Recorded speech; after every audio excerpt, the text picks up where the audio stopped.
बिहार में चुनावी साल के बीच मुख्यमंत्री नीतीश कुमार को अल्पसंख्यक समुदाय से बड़ा झटका लगा है। नीतीश की इफ्तार पार्टी को मुस्लिम धार्मिक संगठनों ने बाइकआउट करने का फैसला लिया है। उनका कहना है कि यह निर्णय जेडीयू द्वारा वक्फ संशोधन बिल का समर्थन किए जाने के कारण लिया गया है। इस बिल का विरोध मुस्लिम संगठनों द्वारा किया जा रहा है और इसलिए पहली बार नीतीश कुमार की इफ्तार पार्टी से दूरी बनाई गई है।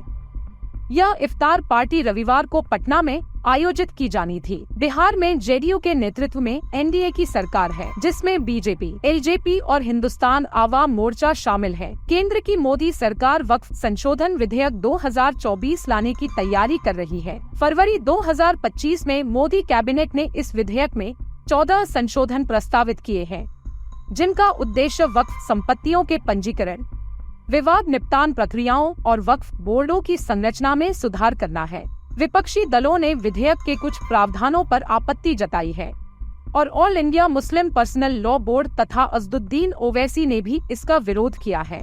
मुस्लिम संगठनों का यह निर्णय वक्फ विधेयक पर एनडीए के सहयोगियों नीतीश कुमार, एन चंद्रबाबू नायडू और चिराग पासवान के रुख को देखते हुए लिया गया है।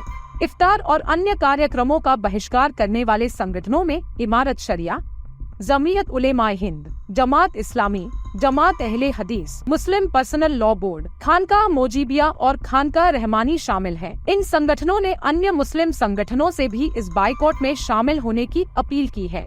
इमारत शरिया के जनरल सेक्रेटरी मुफ्ती सईदुर रहमान ने आज तक से बातचीत में कहा कि नीतीश कुमार की इफ्तार पार्टी में उनका संगठन शामिल नहीं होगा, क्योंकि जेडीयू ने वक्फ संशोधन विधेयक का समर्थन किया है। जमीयत के प्रमुख मौलाना अरशद मदनी ने आरोप लगाया कि ये नेता सरकार के संविधान विरोधी कदमों का समर्थन कर रहे हैं।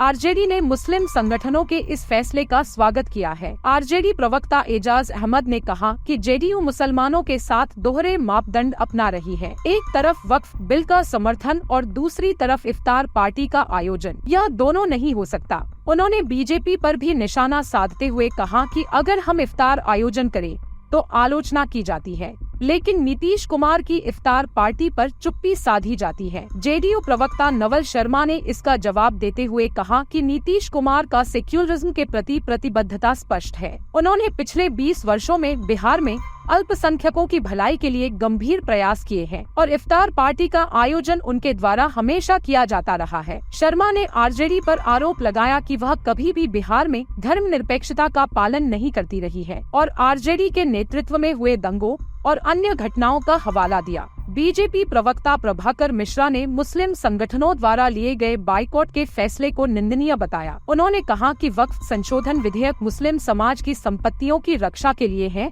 और इस पर चिंता करने की कोई आवश्यकता नहीं है। मिश्रा ने मुस्लिम संगठनों से अपील की कि वे आरजेडी से दूर रहें, क्योंकि यह पार्टी केवल वोट बैंक की राजनीति करती है, जबकि नीतीश कुमार एनडीए के सबका साथ, सबका विकास और आपसी सद्भाव की नीति पर काम कर रहे हैं।